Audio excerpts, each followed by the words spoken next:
Hello friends, this is मयूर सिंह और आपका स्वागत है हमारे चैनल लेट्स स्टडी इंडिया पे। तो जैसा कि आप सभी को पता है कि हमारा Atharva batch 2.0 BSc first semester mathematics and bio group वाले बच्चों के लिए लॉन्च किया जा चुका है। अब अगर हम इस बैच की बात करें तो हमने आपको कुछ डेमो लेक्चर्स यूट्यूब पे प्रोवाइड कर दिए हैं। आप उन डेमो लेक्चर्स को देखिए और फिर ये जानिए कि कैसे हम इस बैच में आपको हर एक टॉपिक कितने अच्छे से क्लियर करने वाले हैं, आपको सारी चीजें कितनी क्रिस्टल क्लियर हो जाने वाली हैं और ये बैच आपके लिए कितना बेनिफिशियल होने वाला है। अब अगर हम इस बैच के फीचर्स के बारे में बात करें तो आपको chapter wise important questions provide किए जाएंगे। तो जैसे जैसे हर एक सब्जेक्ट के यूनिट कंप्लीट करते जाएंगे वैसे उस पर्टिकुलर रिलेटेड यूनिट से आपको सारे ही इंपॉर्टेंट क्वेश्चंस प्रोवाइड कर दिए जाएंगे। तो आप यूनिट बाय यूनिट आप अपनी तैयारी को बेहतर करते जाएंगे। प्रीवियस ईयर क्वेश्चंस प्रोवाइड किए जाएंगे इस बैच में आपको। तो जैसे ही आप अपनी मान लिया फिजिक्स ही पढ़ रहे हैं तो फिजिक्स की 8 यूनिट आपने फर्स्ट सेमेस्टर की कंप्लीट कर ली, तो उस यूनिट के कंप्लीशन के बाद आपको प्रीवियस ईयर क्वेश्चंस प्रोवाइड किए जाएंगे, प्रीवियस ईयर क्वेश्चन सॉल्व कराए जाएंगे जिससे आपकी तैयारी और मजबूत होती जाए। E books and notes provide किए जाएंगे। तो जितने भी नोट्स होंगे हर एक टॉपिक से एक कन्फाइंड वे में आपको नोट प्रोवाइड कर दिया जाएगा, एक शॉर्ट नोट प्रोवाइड कर दिया जाएगा जिससे आप एकदम पॉइंट टू पॉइंट चीजें लिखें। जितनी आपके एग्जाम में आपको जरूरत है आप उतना ही पॉइंट टू पॉइंट लिखें और चीजें अच्छी करें। मॉडल पेपर दिया जाएगा। तो एग्जाम से पहले और सिलेबस कंप्लीट करने के बाद आपको मॉडल पेपर्स प्रोवाइड किए जाएंगे। तो मॉडल पेपर प्रोवाइड किया जाएगा, आप उस मॉडल पेपर को सॉल्व करेंगे और देखेंगे कि आपने अपनी तैयारी कहां तक पहुंचा ली है और मॉडल पेपर से आप अपनी सारी चीजों को एग्जाम्स की प्रिपरेशन की प्रैक्टिस करते जाएंगे और ये भी देखेंगे कि कैसे आपको पेपर सॉल्व करना है, किस तरीके से क्वेश्चंस को ऑप्ट करना है, कैसे आप क्वेश्चंस को परफॉर्म करेंगे। ये सारी चीजें आपकी हैबिट में आ जाएगी, प्रैक्टिस में आ जाएगी इन मॉडल पेपर्स को सॉल्व करने से। वीडियो लेक्चर्स प्रोवाइड किए जाएंगे। तो हर एक यूनिट कंप्लीट करते जा रहे हैं तो हर एक यूनिट में जो भी टॉपिक है हम उनको कवर करते जाएंगे और आपको वीडियो लेक्चर्स प्रोवाइड करते जाएंगे। लाइव डाउट सेशन रखे जाएंगे। तो हर एक यूनिट कंप्लीट हुई, मान लिया कि हम पहली यूनिट पढ़ रहे हैं, पहली यूनिट कंप्लीट हुई तो उस पहली यूनिट के बाद लाइव डाउट सेशन रखा जाएगा कि किसी भी पर्टिकुलर रिलेटेड टॉपिक में आपको डाउट है, किसी भी तरीके की दिक्कत है, कोई भी प्रॉब्लम आप फेस कर रहे हैं तो आप हमसे लाइव सेशन में डायरेक्टली कांटेक्ट कर सकते हैं और अपनी प्रॉब्लम को सॉल्व कर सकते हैं। Live one shot for every chapter. तो जैसे ही आप सारी यूनिट कंप्लीट कर लिया, 8 यूनिट आपका सिलेबस कंप्लीट हो गया तो हर एक यूनिट का वन शॉट आपको प्रोवाइड कर दिया जाएगा जिससे एक क्विक रिवीजन आपका हो जाएगा और आपका क्विक रिवीजन हो जाएगा और तैयारी आपको पता चलेगी कि कितनी चीजें आपको माइंड में है। तो आप तुरंत सारी चीजें एक बार रिकॉल करते जाएंगे, एक क्विक फॉर्म में, एक वन शॉट फॉर्म में सारी चीजें आप रिवाइज कर लेंगे। Telephonic mentorship for individual students. अब बैच में तो बच्चे ने ज्वाइन कर लिया बट मान लीजिए कि किसी भी इंडिविजुअल पर्सन को किसी भी तरीके की दिक्कत आ रही है तो वो दिए गए हेल्पलाइन नंबर पे कॉल करेगा, हमारे काउंसलर से डायरेक्टली कांटेक्ट कर सकता है और जिस भी तरीके की दिक्कत आ रही है, बैच से रिलेटेड दिक्कत आ रही है या बैच ज्वाइन करने में दिक्कत आ रही है या किसी भी तरीके की क्वेश्चंस है, क्वेरीज है, सारी चीजें आप काउंसलर से बात करके अपनी सॉर्ट आउट कर सकते हैं। तो ये तो बात हो गई बैच की फीचर्स की। अब अगर हम बात करें बैच के प्राइस की तो बैच का जो प्राइस है वो सिर्फ और सिर्फ 2699 है। अब ये 2699 आपको ज्यादा नहीं दिखना चाहिए क्योंकि ये सिर्फ 269 में आपको अपने तीनों ही सब्जेक्ट्स के कंप्लीट सारी चीजें मिल जाएंगी। दैट मीन्स अगर कोई बच्चा मैथ्स ग्रुप का है तो सिर्फ 2699 में फिजिक्स की भी सारी चीजें, केमिस्ट्री की भी सारी चीजें और मैथमेटिक्स की भी सारी चीजें उसको मिलने वाली हैं।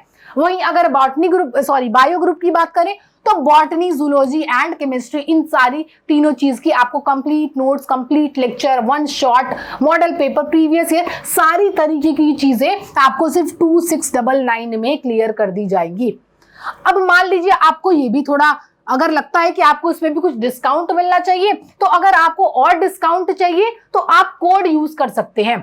तो अगर आपको डिस्काउंट चाहिए तो आप कोड मयूरी यूज करके इस प्राइस में और कुछ परसेंटेज का डिस्काउंट पा सकते हैं। तो ये तो सारी बातें हो गई बैच के बारे में। अब आज के इस लेक्चर को फर्दर हम बढ़ाते हैं। अब बात करते हैं सोशल मीडिया प्लेटफॉर्म्स की। अब मान लीजिए आपको डेली अपडेट चाहिए, डेली नई इंफॉर्मेशन चाहिए कि किस तरीके की अपडेट किस यूनिवर्सिटी में आई या आपके एग्जाम्स कब होने वाले हैं, या किसी भी तरीके के रिलेटेड जो भी नोटिफिकेशंस आती हैं, इंफॉर्मेशंस आती हैं, तो डेली अपडेट के लिए या डेली नई चीजों को जानने के लिए आप हमारे सोशल मीडिया प्लेटफॉर्म से हमसे जुड़ सकते हैं। दैट मींस आप फेसबुक पेज पे जाइए, ट्विटर पे जाइए, इंस्टाग्राम पे, टेलीग्राम पे एंड यूट्यूब पे जाइए और आप हमें फॉलो करिए, आप हमसे जुड़े रहिए और डेली न्यू अपडेट्स आप पाते रहिए। अब शुरू करते हैं आज के इस डेमो क्लास को। तो आज की डेमो क्लास जो है वो 3rd यूनिट की है। 3rd यूनिट में हमको पढ़ना है कोऑर्डिनेट सिस्टम के बारे में। जो 3rd यूनिट हमारा है वो है कोऑर्डिनेट सिस्टम, और इस यूनिट में आज के इस डेमो क्लास में हम कार्टेशियन कोऑर्डिनेट सिस्टम को स्टडी करेंगे। कार्टेशियन कोऑर्डिनेट सिस्टम को स्टडी करेंगे। इसमें जानेंगे कि कार्टेशियन कोऑर्डिनेट सिस्टम क्या होता है, 2 डायमेंशनल सिस्टम क्या है, 3 डायमेंशनल कार्टेशियन कोऑर्डिनेट सिस्टम क्या है, कैसे हम पोजीशन वेक्टर फाइंड करेंगे कार्टेशियन कोऑर्डिनेट सिस्टम में, कैसे component of velocity, component of acceleration, ये सारी चीजें हम फाइंड आउट करने वाले हैं। तो शुरू करते हैं आज के इस लेक्चर को।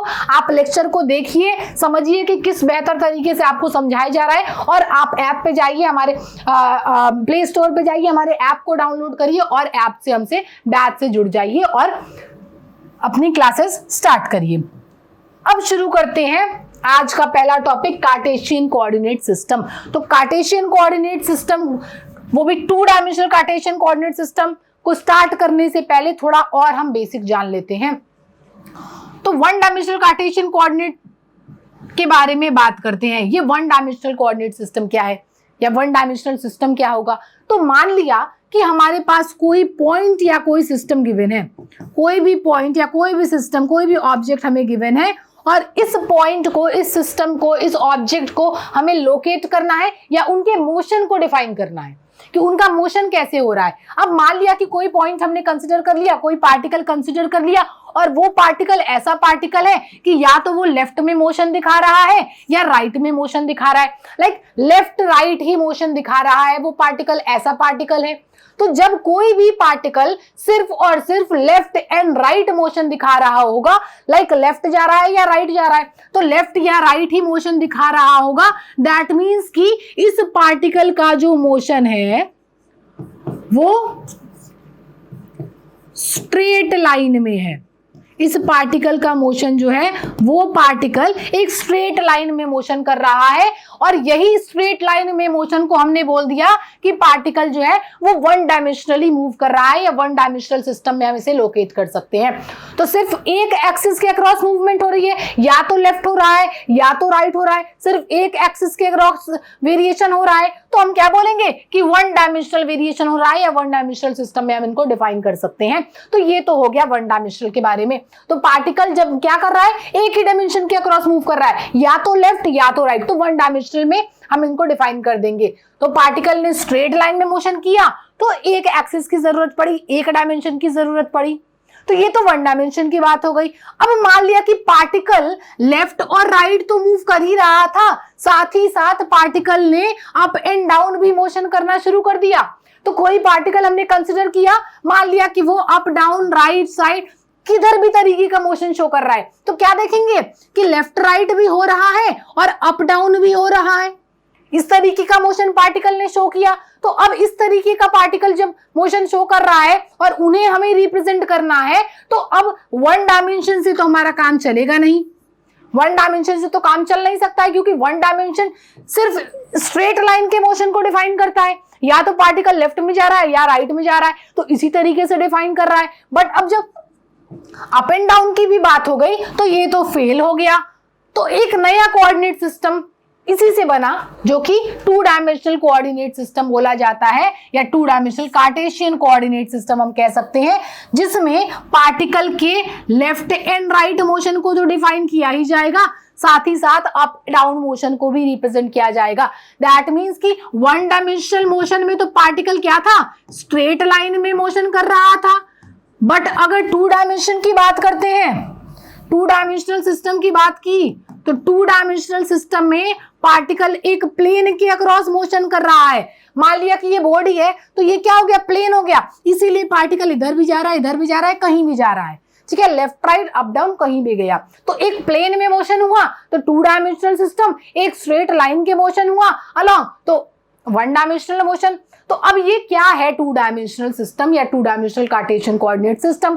तो जब भी पार्टिकल एक प्लेन के अक्रॉस मोशन किया तो हमें जरूरत पड़ गई to dimensional Cartesian coordinate system की, पार्टिकल को लोकेट करने के लिए या पार्टिकल के मोशन को डिफाइन करने के लिए। ठीक है, तो अब क्या किया कि कार्टेशियन कोऑर्डिनेट सिस्टम को कैसे हम फॉर्म कर सकते हैं। तो इनकी जब फॉर्मेशन की बात आई तो सिर्फ दो डायमेंशन, दैट मींस कि पार्टिकल दो एक्सिस के अलोंग मूवमेंट दिखा रहा है, तो एक एक्सिस ले ली जो कि पार्टिकल की लेफ्ट राइट को डिफाइन करेगा और दूसरी एक्सिस ले ली जो अप डाउन को। तो 1+1 दो एक्सिस की जरूरत पड़ेगी, दो डायमेंशन की जरूरत पड़ेगी।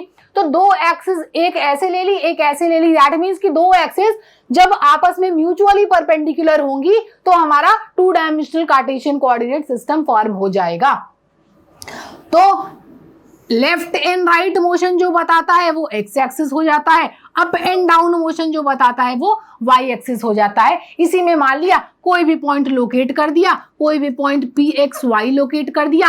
अब पी एक्स वाई क्या बता रहा है कि ये जो पार्टिकल है या ये जो पॉइंट है वो एक्स एक्सिस के अलोंग एक्स यूनिट चला है और वाई एक्सिस के अलोंग वाई यूनिट मूव किया है। तो लेफ्ट राइट भी कर लिया और अप डाउन भी कर लिया। तो इसलिए हमें इस तरीके के सिस्टम की जरूरत पड़ती है। और ऐसा कार्टेशियन कोऑर्डिनेट सिस्टम की हम बात करें तो ये बहुत ही मोस्ट कॉमन कोऑर्डिनेट सिस्टम है, बहुत most common used Cartesian coordinate system है। तो आप इसी से समझ सकते हैं कि जब बच्चा बहुत छोटा होता है, लाइक 4th-5th क्लास में ही होता है, तभी इस तरीके के सिस्टम को इंट्रोड्यूस कर दिया जाता है। तो बहुत ही commonly used Cartesian coordinate system है ये हमारा two dimensional Cartesian coordinate system.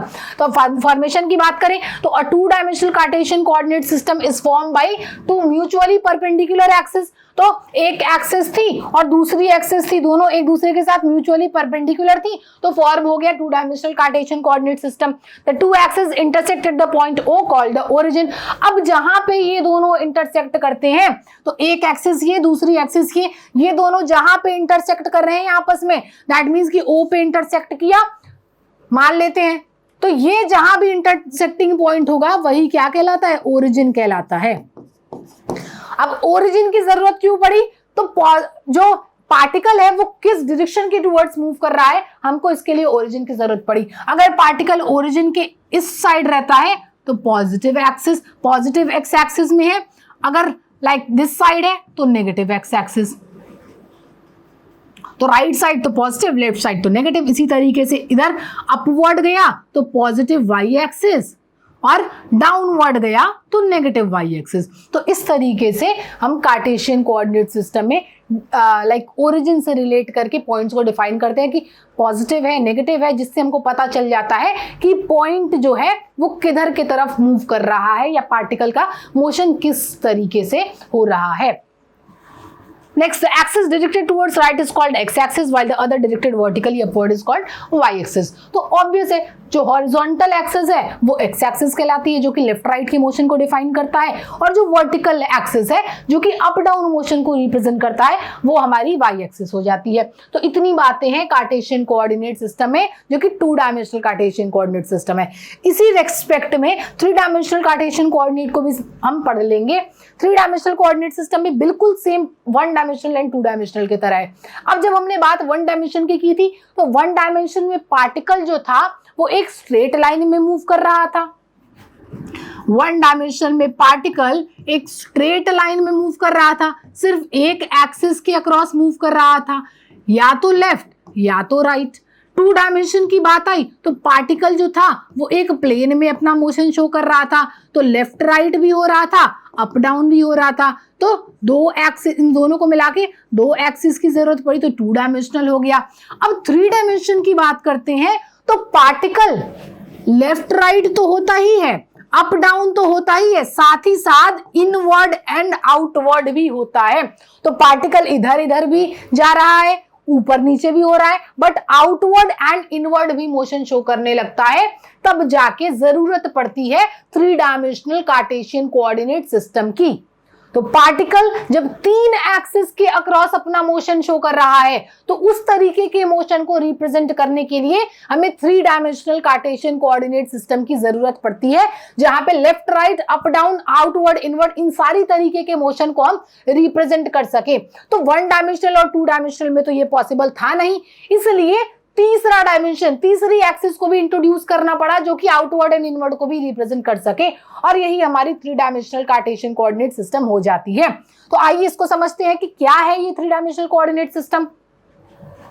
तो सिंपल है, जैसे कि 2 डायमेंशनल में 2 एक्सिस इंटरसेक्ट कर रही थी म्यूचुअली परपेंडिकुलर, तो वो हमारा फॉर्म हो जाता था 2 डायमेंशनल कार्टेशियन कोऑर्डिनेट सिस्टम। इसी तरीके से जब हम 3 डायमेंशनल की बात करेंगे तो जब 3 एक्सिस आपस में म्यूचुअली परपेंडिकुलर होंगी तो फॉर्म हो जाएगा 3 डायमेंशनल कार्टेशियन कोऑर्डिनेट सिस्टम। अब 3 डायमेंशनल रेक्टेंगुलर कोऑर्डिनेट सिस्टम, अब यहाँ पे ये बात आएगी कि रेक्टेंगुलर भी लिखा हुआ है, तो कार्टेशियन कोऑर्डिनेट सिस्टम को ही रेक्टेंगुलर कोऑर्डिनेट सिस्टम भी बोला जाता है। तो 3 dimensional rectangular Cartesian coordinate system is formed by 3 mutually perpendicular axis, X axis, Y axis and Z axis. तो जैसे कि पहले एक्स और वाई में सेल्फ डिफाइन किया था कि लेफ्ट एंड राइट को एक्स एक्सिस करेगा, अपवर्ड एंड डाउनवर्ड को वाई एक्सिस करेगा। इसी तरीके से एक और ऐड हो गया तो जेड एक्सिस नाम दे दिया जो कि आउटवर्ड एंड इनवर्ड को भी रिप्रेजेंट करेगा। तो 3 एक्सिस की जरूरत पड़ती है। These 3 axes intersect at a common point called the origin of the system। तो 2 डायमेंशनल में भी देखा कि जहां x और y एक्सिस इंटरसेक्ट करती थी वही ओरिजिन होता था, तो यहां भी क्या हो जाएगा, जहां पे x axis, y axis and z axis intersect करेंगी वो ओरिजिन हो जाएगा। अब x, ये माइनस x हो गया, ये माइनस y हो गया, और उधर की तरफ माइनस z हो गया। एक समवट इस तरीके का होता है, अगर ये x एक्सिस है तो माइनस x इधर, ये y एक्सिस है तो माइनस y इसके नीचे, और इनवर्ड वाला अगर z एक्सिस है तो इधर वाला भी हो जाएगा। ठीक है, तो minus z axis plus z axis, इस तरीके से करके हम रिप्रेजेंट करते हैं। ठीक है, तो इतनी बातें हो गई कि किस तरीके से हम इनका फॉर्मेशन करते हैं, 3 डायमेंशनल कार्टेशियन कोऑर्डिनेट सिस्टम का फॉर्मेशन कैसे होता है। अब अगर इसी सिस्टम में हम कोई पॉइंट लोकेट कर देते हैं, a point in space is represented by, तो स्पेस में जब भी पार्टिकल मोशन करता है 3 डायमेंशनल के अक्रॉस, तो हमने उस स्पेस में क्रिएट कर दिया रेक्टेंगुलर कोऑर्डिनेट सिस्टम या 3 डायमेंशनल कोऑर्डिनेट सिस्टम। अब पार्टिकल कोई भी कंसीडर कर लेते हैं, एक पार्टिकल मान लिया कि पार्टिकल P है और इस पॉइंट का जो कोऑर्डिनेट है वो XYZ है। अब पॉइंट का कोऑर्डिनेट कहने का क्या मतलब हो जाता है, पॉइंट का कोऑर्डिनेट कहने का सिंपल सा मतलब ये होता है, पॉइंट का कोऑर्डिनेट कहने का मतलब ये होता है कि ये पॉइंट एक्स एक्सिस पे कितना यूनिट चला, ये पॉइंट वाई एक्सिस पे कितना यूनिट चला, और यही पॉइंट जेड एक्सिस के अलोंग कितना मूव किया है। तो एक तरीके से ये एक्स कंपोनेंट होता है, ये वाई कंपोनेंट एंड ये पॉइंट का जेड कंपोनेंट हो जाता है। तो जैसा कि हमने बोला कि पॉइंट का मान लिया कि कोऑर्डिनेट्स क्या क्या है, एक्स वाई जेड है, तो पार्टिकल एक्स के अलोंग एक्स यूनिट चला है, वाई के अलोंग वाई यूनिट, जेड के अलोंग जेड यूनिट, तो हमने लोकेट कर दिया। अब ये मूव कैसे किया रहेगा इसकी बात आती है। तो पहले एक्स एक्सिस के अलोंग एक्स यूनिट चला, वाई एक्सिस के अलोंग वाई यूनिट चला, फिर अपवर्ड हो जाता है, तो लेफ्ट राइट हो गया, अप डाउन हो गया, एक तरीके से कह सकते हैं अप डाउन, और आउटवर्ड इनवर्ड। अगर एक्स एक्सिस आउटवर्ड को रिप्रेजेंट कर दिया तो आउटवर्ड हो गया, लेफ्ट हो गया एंड अप हो गया। तो इस तरीके से तो सबसे पहले मूवमेंट एक्स के अलोंग होता है, फिर वाई के अलोंग, फिर जेड के अलोंग। तो इस तरीके से हम इस पॉइंट पे पहुंच गए। तो ये पॉइंट ओरिजिन से डायरेक्टली एक वेक्टर ड्रॉ करके इनको लोकेट किया जाता है। तो आगे हम देखेंगे कि कैसे इनको वेक्टर ड्रॉ करते हैं और कैसे इनको लोकेट करते हैं। तो ये तो बात हो गई 3 डायमेंशनल कार्टेशियन कोऑर्डिनेट सिस्टम में कि कैसे हम एक्सिस को कंसीडर करते हैं और कैसे पॉइंट्स को हम लोकेट करते हैं। अब आगे बढ़ते हैं। अब आगे क्या बात हुई कि the rectangular Cartesian coordinate system is of 2 type. तो rectangular 3 dimensional Cartesian coordinate system या रेक्टेंगुलर कोऑर्डिनेट सिस्टम के बारे में तो बात कर ली है, पर क्या जाना जाता है कि ये जो सिस्टम है वो 2 तरीके के होते हैं, एक right handed Cartesian coordinate system and एक left handed Cartesian coordinate system. अब ये बहुत आसान है। राइट हैंडेड कोऑर्डिनेट सिस्टम क्या हो जाएगा कि जब हम अपनी राइट हैंड का यूज करते हुए कार्टेशियन कोऑर्डिनेट सिस्टम्स को डिफाइन कर रहे हैं लाइक एक्स वाई जेड, तो ये राइट हैंडेड सिस्टम हो जाएंगे, और जब लेफ्ट को यूज करते हुए एक्स वाई जेड को डिफाइन किया तो ये लेफ्ट हैंडेड कोऑर्डिनेट सिस्टम हो जाएंगे। तो बहुत ही आसान है कि कैसे हम पता करें। अब यहाँ पे ये बात आती है कि कैसे हम पता करें कि कोई system left handed system consider किया गया है या राइट हैंडेड सिस्टम कंसिडर किया है। तो ये बहुत ही आसान होता है। कैसे होता है, तो इनको पहचानने का तरीका क्या है कि मान लिया कि अगर हम राइट हैंडेड सिस्टम की बात कर रहे हैं तो राइट हैंड के सारे फिंगर्स को ओपन कर दिया, लाइक दिस, ओपन कर दिया। अब जब जिस भी डायरेक्शन में फिंगर्स को ओपन किया है वो हमारी एक्स एक्सिस हो जाती है। अब फिंगर्स को कर्ल करेंगे, लाइक मुट्ठी अपनी बंद करेंगे, ठीक है। अपने फिंगर्स को कर्ल किया तो जिस डायरेक्शन में कर्ल कर रहे हैं, लाइक इस डायरेक्शन में कर्ल किया तो ये जो एक्सिस हो जाएगी वो वाई एक्सिस हो जाएगी। तो एक्स ये हो गया, वाई ये हो गया। अब जो हमारा थंब का डायरेक्शन होगा वही जेड हो जाएगा। तो सिंस तीनों आपस में म्यूचुअली परपेंडिकुलर है इसलिए एक एक्सिस ये, दूसरा 90 डिग्री और तीसरा इन दोनों का भी 90 डिग्री, लाइक इनवर्ड या आउटवर्ड। तो इस तरीके से राइट हैंडेड सिस्टम कर लिया। तो मान लिया कि यही एक्स एक्सिस है तो एक एक्स एक्सिस ऐसे ले लिया, वाई एक्सिस ये ले लिया तो जेड एक्सिस क्या हो गया, अपवर्ड हो गया। या एक्स एक्सिस ऐसे ले लिया, वाई ऐसे लिया तो जेड आउटवर्ड हो गया। तो ये राइट हैंडेड सिस्टम की बात हो गई। अब वही लेफ्ट हैंडेड की बात करेंगे तो लेफ्ट हैंड का भी सेम है कि फिंगर्स ओपन किया तो एक्स एक्सिस, कर्ल किया तो ये उसके ऊपर वाई एक्सिस और थंब जो है वो हमारा जेड एक्सिस को बता ही रहा है। तो एक्स एक्सिस किया, वाई एक्सिस किया, जेड इनवर्ड हो गया। तो इस तरीके से हम देख सकते हैं कि कौन सा सिस्टम हमारा राइट हैंडेड सिस्टम है एंड कौन सा सिस्टम हमारा लेफ्ट हैंडेड सिस्टम है। तो इतनी बातें थी हमारी कार्टेशियन कोऑर्डिनेट सिस्टम में। अब हम देखेंगे कि कैसे हम to dimensional Cartesian coordinate system में पोजीशन वेक्टर को डिफाइन कर सकते हैं। तो पोजीशन वेक्टर बहुत बार पढ़ रखा है, बहुत बार जान रखा है कि पोजीशन वेक्टर क्या होता है, पर एक बार फिर से क्विकली बता देते हैं कि पोजीशन वेक्टर क्या होता है। मान लिया कि हमने कोई ओरिजिन कंसिडर किया है, ये हमारी ओरिजिन हो गई। अब ओरिजिन से पार्टिकल जो है पी एक्स वाई जेड दूरी पे है, तो ओरिजिन से एक वेक्टर जब पी पे ड्रॉ कर देते हैं तो यही जो वेक्टर है वो हमारा पोजीशन वेक्टर हो जाता है। अब ये पोजीशन वेक्टर क्या है, ये पार्टिकल की पोजीशन को बताता है कि पार्टिकल कहां लोकेटेड है, उसकी पोजीशन को बताता है। तो ओरिजिन से कितनी दूर है, आखिर ओरिजिन से ही रिलेट करके बताते हैं। तो ओरिजिन से पार्टिकल कितनी दूरी पे है, किस पोजीशन पे है, यही वेक्टर हमारा पोजीशन वेक्टर बता देता है। तो अब देखते हैं कि टू डायमेंशनल सिस्टम में कैसे हम पोजीशन वेक्टर को ड्रॉ करते हैं। अब टू डायमेंशनल सिस्टम की बात करते हैं तो या तो पार्टिकल एक एक्सिस के लाइक एक्स एक्सिस के अलॉन्ग जाएगा या दूसरे एक्सिस वाई एक्सिस के अलॉन्ग जाएगा। तो मान लिया कि हमारे पास कोई पॉइंट P है और इसके जो कोऑर्डिनेट्स हमने बोल दिए वो एक्स वाई इनके कोऑर्डिनेट्स है। लाइक एक्स एक्सिस के अलॉन्ग एक्स यूनिट चला है एंड वाई एक्सिस के अलॉन्ग वाई यूनिट हमारा पार्टिकल ये चला है। तो consider a particle in the X Y plane having Cartesian coordinates X and Y at any time. तो किसी भी सर्टेन टाइम पे, किसी भी एक पर्टिकुलर टाइम पे पार्टिकल जो है P X Y at time T पे लोकेटेड है। तो किसी टाइम टी पे पार्टिकल एक्स वाई पोजिशन पे है। तो हमने लोकेशन कर दिया इनका कि मान लिया कि पार्टिकल यहीं पे पहुंचा है।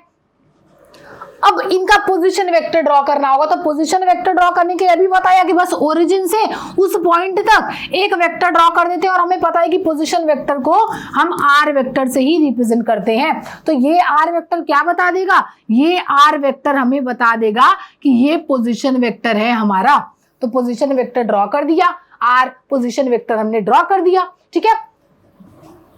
अब क्या बात आती है कि कैसे ये पोजीशन वेक्टर तो ड्रॉ कर लिया बट पार्टिकल एक्स और वाई एक्सिस दोनों के अलॉन्ग चला है। तो एक्स का कंपोनेंट और वाई का कंपोनेंट क्या क्या होगा इसको कैसे पता करेंगे हम, या मैथमेटिकली इस पोजीशन वेक्टर को इस कार्टेशियन कोऑर्डिनेट सिस्टम के रेस्पेक्ट में या उसके रिगार्डिंग कैसे रिप्रेजेंट करेंगे इसकी बात करेंगे। तो position vector of a point P is equals to OP vector. तो अभी बताया कि ओरिजिन से P तक एक वेक्टर ड्रॉ कर लेंगे आर वेक्टर, वही हमारा पोजीशन वेक्टर कहलाएगा। अब ये जो ओपी वेक्टर होगा, ये जो ओपी वेक्टर है उसको कैसे डिफाइन करेंगे, अगर उसके कंपोनेंट्स को ब्रेक करना है तो कंपोनेंट को ब्रेक करना है तो छोटे छोटे पार्ट्स बता देंगे कि पार्टिकल पहले यहां से यहां गया फिर यहां से यहां गया, तो उनके कंपोनेंट को बता देंगे कि एक्स एक्सिस के अलॉन्ग कुछ चला है तो एक्स एक्सिस के अलॉन्ग जितना चला है वो उसका कंपोनेंट और वाई एक्सिस के अलॉन्ग जितना चला होगा वो उसका कंपोनेंट। अब आई तो पार्टिकल ओरिजिन O पे था, अब O से कहां चला गया, एक्स यूनिट एक्स एक्सिस के अलॉन्ग चला गया और वाई यूनिट चला गया वाई एक्सिस के अलॉन्ग। तो OQ प्लस OP ये हमने वेक्टर अलजेब्रा में भी पढ़ा है। वेक्टर अलजेब्रा में वेक्टर लॉ ऑफ एडिशन जब देखेंगे तो क्या होता है कि एक पोजीशन वेक्टर ड्रॉ किया फिर पार्टिकल यहां गया तो ये जो होता है ये वाला रिजल्टेंट वेक्टर बताता है कि पार्टिकल यहां से यहां मूव करके गया, फिर पार्टिकल यहां से यहां मूव कर रहा है, तो पार्टिकल का रिजल्टेंट वैल्यू क्या हो गया, फाइनली पार्टिकल कहां पहुंच गया, तो उसको एक रिजल्टेंट वेक्टर से हम डिफाइन करते हैं। और वो रिजल्टेंट कहां, जहां से पार्टिकल स्टार्ट होता है वहां से लेके जहां पार्टिकल फाइनली पहुंच गया रहता है वहां तक एक वेक्टर ड्रॉ कर देते हैं और वो हमारा रिजल्टेंट वेक्टर कहलाता है। तो यहां भी सेम वही चीज हुई कि पार्टिकल यहां से यहां गया तो एक वेक्टर, पार्टिकल यहां से यहां गया तो दूसरा वेक्टर। अब पार्टिकल स्टार्टिंग पॉइंट ये था, टर्मिनल पॉइंट ये, तो यहां से यहां तक एक वेक्टर ड्रॉ कर दिया। तो ये पोजीशन वेक्टर क्या है, एक तरीके से रिजल्टेंट वेक्टर डिफाइन करता है, रिजल्टेंट वेक्टर को रिप्रेजेंट करता है। तो दो कंपोनेंट्स मिल गए जो कि क्या हो गए, OQ प्लस OP। तो OQ प्लस OP, OQ की बात करेंगे, अब वेक्टर को डिफाइन करना है तो हमें पता है वेक्टर क्या होता है, मैग्नीट्यूड इनटू डायरेक्शन लिखना होता है। अब पार्टिकल के कोऑर्डिनेट्स क्या है, एक्स वाई है, तो मैग्नीट्यूड अगर एक्स एक्सिस के अलोंग कोई कंपोनेंट को हम लिख रहे हैं तो मैं लाइक एक्स एक्सिस कंपोनेंट या एक्स एक्सिस के अलोंग के वेक्टर को लिख रहे हैं, OQ वेक्टर को डिफाइन कर रहे हैं, तो मैग्नीट्यूड क्या है, एक्स है। और हमें पता है कि एक्स एक्सिस के अलोंग के डायरेक्शन को रिप्रेजेंट करने के लिए जो यूनिट वेक्टर यूज किया जाता है वो आई कैप होता है। तो एक्स एक्सिस के अलोंग का जो वेक्टर है OQ वेक्टर, उसको हमने लिख दिया एक्स आई कैप। फिर एज वही अगर हम वाई एक्सिस के अक्रॉस की बात करें, QP वेक्टर की बात करें, तो अब मैग्नीट्यूड क्या हो गया, y हो गया, और डायरेक्शन क्या हो गया, y एक्सिस के अलोंग के डायरेक्शन को बताने के लिए वेक्टर क्या यूज होता है, j कैप, तो y j कैप हो गया। तो x i cap plus y j cap, और यही हमारा पोजीशन वेक्टर का मैथमेटिकल एक्सप्रेशन हो जाएगा, जहां पे i j यूनिट वेक्टर्स है in the direction of x and y respectively. तो इस तरीके से हम 2 डायमेंशनल कार्टेशियन कोऑर्डिनेट सिस्टम में पोजीशंस को लोकेट करते हैं। सेम इसी तरीके से position vector 3 dimensional coordinate system में भी लोकेट होता है, जहां पे बस एक और एक्सिस ऐड हो जाती है या एक और पॉइंट ऐड हो जाता है जो कि z एक्सिस होती है या z वाला पॉइंट कोऑर्डिनेट हो जाता है। तो फिर से एक पॉइंट कंसिडर कर लेंगे जो कि x, y एंड z है, मतलब कि पार्टिकल x एक्सिस के अलोंग x यूनिट चलाए, y एक्सिस के अलोंग y यूनिट चलाए और z एक्सिस के अलोंग z यूनिट चलाए। पार्टिकल को लोकेट कर दिया। अब ओरिजिन से लेके पॉइंट P तक एक पोजीशन वेक्टर ड्रॉ कर देंगे जो कि r वेक्टर हो जाएगा, जो कि रिजल्टेंट वेक्टर हो जाएगा। और पार्टिकल क्या चला है, पहले x एक्सिस के अलोंग चला होगा, फिर y के अलोंग, फिर z के अलोंग पहुंच गया। तो 3 वेक्टर्स के फॉर्म में हम इनका रिजल्टेंट वेक्टर का कॉम्पोजिशन लिख सकते हैं। तो क्या बोला, आई जे के। अब यूनिट वेक्टर आई और जे एक्स एक्सिस के अलोंग आई कैप, वाई एक्सिस के अलोंग जेड कैप और जेड एक्सिस के अलोंग के कैप। तो इस तरीके से यूनिट वेक्टर्स दे दिया। तो पोजीशन वेक्टर हमारा ओपी वेक्टर हुआ, जिसको हमने आर वेक्टर बोल दिया। अब किस तरीके से हम इस पोजीशन वेक्टर को डिफाइन कर सकते हैं, तो इनको डिफाइन कैसे किया जाएगा। अब P से एक परपेंडिकुलर, ये क्या है, अगर हम इसकी बात करें तो ये हमारा x एक्सिस है, ये y एक्सिस है। तो x axis and y axis point ऊपर है, तो परपेंडिकुलर ड्रॉ करेंगे तो xy प्लेन में ही ड्रॉ करेंगे। तो xy प्लेन में एक परपेंडिकुलर ड्रॉ कर दिया, ठीक है, परपेंडिकुलर ड्रॉ कर दिया तो ये तो प्लेन में आया है। पर अब कैसे पता चलेगा कि x कोऑर्डिनेट कैसा है, y कोऑर्डिनेट कैसा है, या x के अलोंग का कंपोनेंट कितना है, y के अलोंग का कंपोनेंट कितना है। तो उसके लिए पॉइंट को x और y पे परपेंडिकुलर ड्रॉ करना पड़ेगा इस पॉइंट से। तो Q पॉइंट से एक परपेंडिकुलर ड्रॉ किया तो R पे गया, और Q से यहां पे किया y एक्सिस पे तो S पे गया। तो ये x और y के कंपोनेंट्स मिल गए, ठीक है। तो पार्टिकल पहले O से R पे चला, पहले O से R पे चला, फिर R से Q पे गया, फिर Q से P पे चला गया। तो इस तरीके से पार्टिकल ने x एक्सिस के अलोंग चला, फिर y एक्सिस के x एक्सिस के अलोंग OR वेक्टर चला, फिर y एक्सिस के अलोंग RQ वेक्टर चला, फिर z एक्सिस के अलोंग QP वेक्टर चला। तो इस तरीके से पॉइंट अपनी जगह पे पहुंच गया। अब क्या है, तो OR वेक्टर क्या हो जाएगा, OR वेक्टर की बात करें तो x एक्सिस के अलोंग चला था तो x यूनिट और मैग्नीट्यूड x हो गया और डायरेक्शन i कैप हो गया। तो OR vector x i cap हो गया। वहीं अगर OS की बात करें, OS या RQ दोनों सेम हो जाएंगे, ठीक है। तो ये क्या हो जाएगा, y यूनिट चला और y एक्सिस के अलोंग तो j कैप, तो y j कैप। और QP की बात करें तो z एक्सिस के अलोंग z मैग्नीट्यूड और k कैप यूनिट। तो इस तरीके से यूनिट वेक्टर्स को ड्रॉ कर दिया जाता है। तो OQ बराबर क्या होगा, अब सिंस यहाँ पे परपेंडिकुलर ड्रॉ किया था तो ये तो प्लेन में था, तो इसका रिजल्टेंट अब x के अलोंग चला था, फिर y के अलोंग चला था, इस तरह चला था। तो अभी हमने बताया था कि वेक्टर लॉ ऑफ एडिशन में क्या होता है, अगर x के अलोंग चला, y के अलोंग चला तो रिजल्टेंट कुछ ऐसा हो जाता है। तो यहाँ भी सेम वही चीज हुई है कि x के अलोंग OR चला है, y एक्सिस के अलोंग RQ चला है, तो इन दोनों का रिजल्टेंट वेक्टर क्या हो जाएगा, OQ वेक्टर हो जाएगा। तो इन दोनों को जोड़ देंगे तो OQ वेक्टर, बस ऐड करना होता है और कुछ नहीं। तो क्या किया, OQ वेक्टर क्या हो जाएगा, OR vector plus RQ vector, OR vector plus RQ vector, RQ vector या OS वेक्टर दोनों बात सेम हो गई। तो बेसिकली लिखने का तरीका ऐसा होता है कि हम एक्सिस को ही इक्वेट करके लिखते जाते हैं। जैसे यहाँ पे भी QS वेक्टर भी लिख सकते थे, बट एक्सिस मेनली यही है तो इस वेक्टर को लिखते हैं। यहाँ पे भी क्या किया, इसको लिख सकते थे बट एक्सिस यही थी इसलिए इसको लिख दिया। तो इस तरीके से ये एक लिखने का तरीका होता है जस्ट, तो कंफ्यूज नहीं होना है। तो OQ is equals to OR plus OS। OR हमको पता है कि XI cap OS YJ cap, ये रिजल्टेंट वेक्टर हो गया। तो रिजल्टेंट वेक्टर ये, तो सिंपली अब किस तरीके से हम डिफाइन करेंगे, अभी इसके पहले मैंने रिजल्टेंट की बात नहीं करी थी, तो हमने बोला था कि x के अलोंग चला, y के अलोंग चला, फिर z के अलोंग गया। अब जब रिजल्टेंट वेक्टर की बात कर दी है तो सीधे बोलेंगे कि OQ रिजल्टेंट वेक्टर चला जो कि x और y दोनों में चल दिया, उस पूरे प्लेन में चल दिया, फिर सीधे इस वेक्टर से ऊपर चला गया। तो एक वेक्टर ये, फिर ये हमारा रिजल्टेंट वेक्टर हो गया। तो सिंपल सी बात होती है। तो रिजल्टेंट वेक्टर इस तरीके से हमारा मिल गया, रिजल्टेंट वेक्टर OQ वेक्टर मिल गया। अब OP वेक्टर क्या होगा, OP वेक्टर OQ वेक्टर चला, this plus this will be equal to resultant OP, तो OQ plus QP will be equal to, अब OQ को पता है कैसे लिख सकते हैं, तो सिंपली जो R वेक्टर मिल जाएगा वो XI cap Y plus YJ cap plus ZK cap के टर्म्स में मिल जाएगा। तो इस तरीके से हम 3 डायमेंशनल कार्टेशियन कोऑर्डिनेट सिस्टम में पोजीशन वेक्टर फाइंड कर सकते हैं। अब इसी तरीके से आगे बढ़ते हैं, देखेंगे कि कंपोनेंट ऑफ वेलोसिटी कैसे हम कार्टेशियन कोऑर्डिनेट सिस्टम में फाइंड आउट कर सकते हैं। दैट मींस कि अगर वेलोसिटी का कंपोनेंट 2 डायमेंशनल और 3 डायमेंशनल कोऑर्डिनेट सिस्टम में फाइंड आउट करना है तो कैसे करेंगे। अब वेलोसिटी बहुत निकालना आसान होता है कि जब विद रेस्पेक्ट टू टाइम हम डिस्प्लेसमेंट को या पोजिशन वेक्टर को जब डिफरेंशिएट कर देते हैं तो हमारा निकल जाता है velocity. That is rate of change of displacement या rate of change of position vector will be equal to velocity. तो वेलोसिटी पार्टिकल के किसी भी तरीके से हम डिफाइन कर सकते हैं।